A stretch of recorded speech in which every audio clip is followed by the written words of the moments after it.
to keep him there. We are not saying that Dr. Besigye is clean. He could be having a case to answer. He could be having a case to answer. But he should be taken to the proper court for him to be able to answer. Under what legal regime?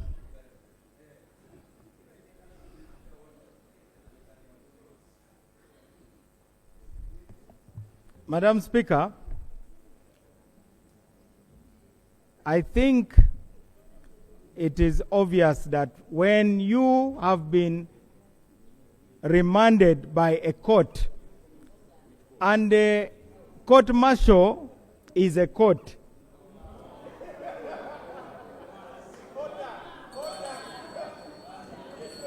it is only the boundaries of the court martial that have been delineated by the Supreme Court. The court martial has not been abolished.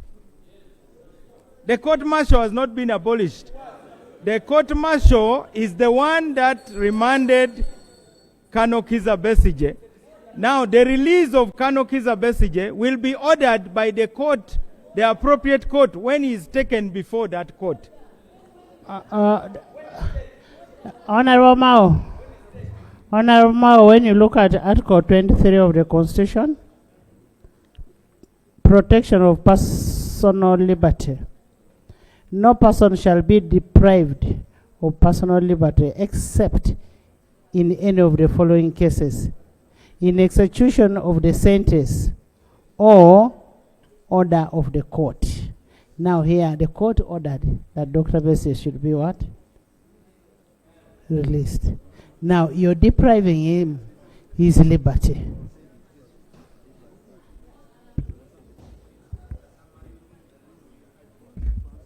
Madam Speaker, first, I hope this Parliament is persuaded that we did our duty as the Ministry of Justice. We did our duty. We responded very quickly because these letters which we wrote were about the Supreme Court.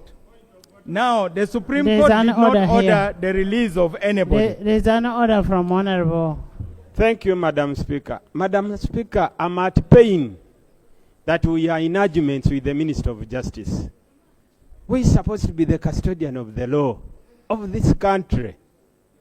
We are here, instead of the Minister of Justice coming here to tell us the law is supposed to do this, and this is what we are doing, is standing the other side to defend what is undefendable, Madam Speaker. We expect the Minister of Justice to behave what the Parliament expects him to behave, much as you are appointed by the President. But if you are also coming here to behave like the chairman of the court martial, we are at pain. We are at pain, Honorable Minister. We are at pain. Madam Speaker, is it in order for the minister, who is a member of Parliament, to come here and instead of debating like a minister, is debating like the chairman of the court martial? Is it in order, Madam Speaker?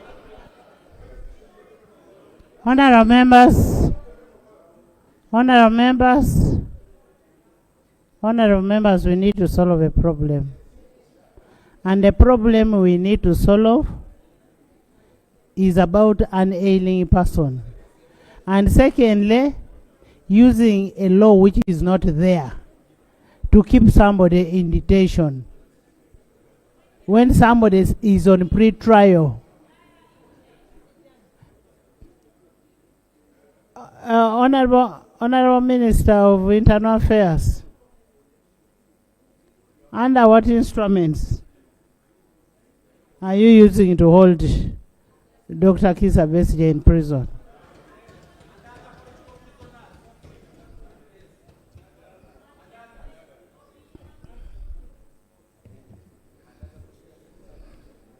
Right Honorable Speaker and honorable members, I understand the background to this matter, and I don't envy the Honorable Mao for being in this position. But I want also us to be, as we seek a solution, within the law, I think we have about 3 matters to address. There is the health aspect of Dr. Besigye, but also there is wait a minute. I think we should be civilized enough to listen to each other. There's also the issue of the exercise of rights and the extent to which you can go, which really is an individual discretion, in this case of Dr. Besigye. And then the last one are the processes to effect the court decision. So, Right Honourable Speaker, as we address this question, I would want us to reconcile all the 3. Instead of, if I may say so, going back and forth, and we need to craft a solution around the 3. But for now, I want to report, like the Honourable Minister said, the health aspects of Dr. Besigye are being addressed. Yesterday, no, Honourable Minister. Yesterday, Honourable members, just hold on, Honourable Ministers. Honourable Minister is bringing a very important point, that we need to get a way to solve this problem. And that is what we want. We want a problem solved. And it's leading us to a better direction. Yes. Yes, Honourable Minister. No, Honourable Minister of Internal Affairs.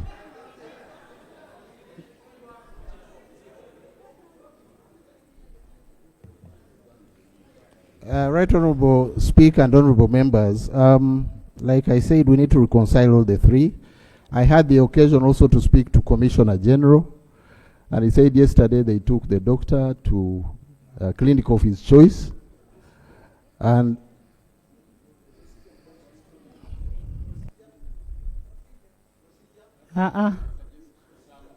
Honourable members, I am still asking, under you know, I've asked a question. I am saying, under which instrument are you allowing to keep somebody in your cells? That is your property. Basically that. And that's what the Honourable Minister is saying. We need to sit down and reconcile and see how best this can be handled. Right Honourable Speaker, until the processes around effecting the court decision, yes, the doctor is still in custody according to the order that took him there. Lop. Honourable members,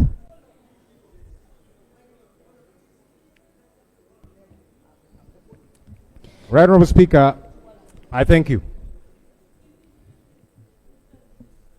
Right Honourable Speaker, this morning I had a meeting with colleagues on this side, and to be honest, we were getting increasingly concerned about this, our people-centered parliament, because these are matters of the people, and we are clearly getting agitated. I am glad, Right Honourable Speaker, that we are now in unison dealing with this matter, because we have raised it severally, and we did not seem to see an end in sight. We did not think that this people-centered parliament was appearing as such. Right Honourable Speaker, there's only 2 ways that somebody can be held in any government jail. 1, when you have been convicted and sentenced, whether it be to life or whichever number of years, legally speaking. Number 2 is when you have been remanded by a court of competent jurisdiction. Those are the only 2 ways under which somebody can be in any government jail. It is not, as some have said, a hostel. It is not some kind of hotel or I don't know what. It is only those 2 legally provided for means. Honourable Speaker, we have asked again and again, after the Supreme Court decision, which rendered the court-martial defunct, it ceased to be. That's one. For those who know the law, we kept asking, why has government continue to hold on to these people? And those are questions we have not gotten any answers to, Right Honourable Speaker. Right Honourable Speaker, the excuse by the Honourable Chairman Mao does not hold any water at all. For you to say that the lawyers of Dr. Kiiza Besigye have delayed to extract a decree, the Attorney General, whom you supervise, Chairman Mao, was the party to this matter. He is the one who appealed this matter. So for you to give an excuse, you see, we did not know what was happening. We were in our chambers waiting for these lawyers to come and serve us the extracted decree. Are you kidding me? You were a party to this matter. You are the ones who went to the Supreme Court. The Court of Appeal had determined this matter. But your chambers, sir, decided to appeal this matter. How do you then feign ignorance at this point? Right Honourable Speaker, I am glad you have mentioned, as all of us have, this is a non-partisan matter. At least it should be. I've given several examples, and I'm sorry, my colleague, I keep referring to you. I don't know if he's here. Honourable Paul Akamba, who is an NRM member. That man was granted bail by a court of competent jurisdiction, and he was kidnapped, abducted by gun-wielding goons within court precincts. He's not an opposition member, he's an NRM member, but it happened to him. That's what happens when you don't deal with injustices. And by the way, Honourable Speaker, these abductions continue to happen. Yesterday, a leader within my party, our head of mobilization, Give us the one solution. Fred Nyanzi Sentamu, was abducted in similar manner. And we are saying these things should stop because they are within the control of the state. Honourable Speaker, here is the ultimate remedy. One, I'm glad that as Parliament we are putting our foot down. This Parliament here is where we are going to fight our battles. I know we can use all other spaces we have out there, radios, TVs, and so on. But as members of Parliament, this is our number one fighting space. And we shall use it to fight for our people. Right Honourable Speaker, now that we have talked about the health, the ailing health, the very frail situation in which Dr. Kiiza Besigye is, I went to see him in jail yesterday. He could not get out of bed to come and see us.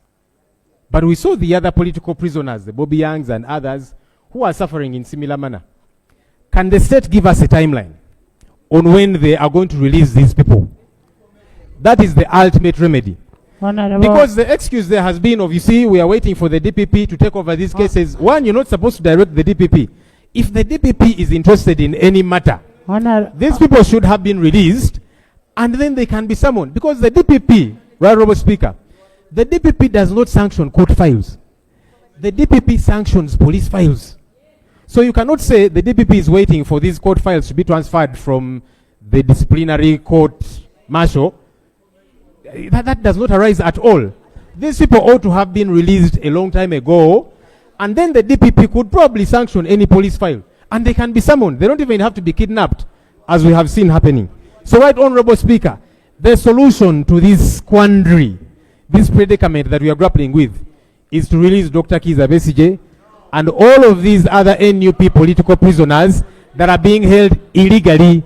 I'm hoping that government will see sense in that. Honourable members. Honourable members. Honourable Speaker, with your Honourable permission. members. Honourable members. This is a very serious matter.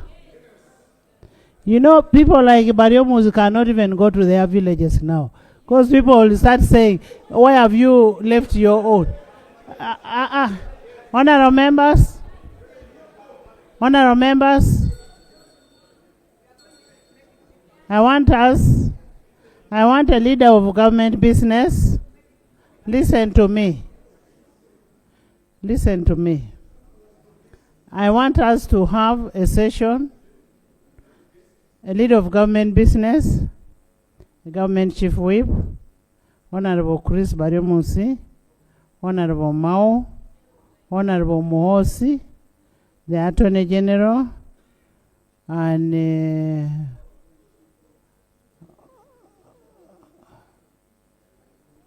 then on this side, we have the LOP, Shadow Attorney General, the CAO, Mujuche, Honorable Mujuche, Honorable Katuntu, Honorable Asumani, Honorable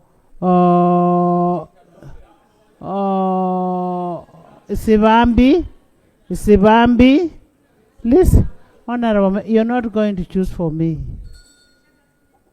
These are issues of legal and issues of life.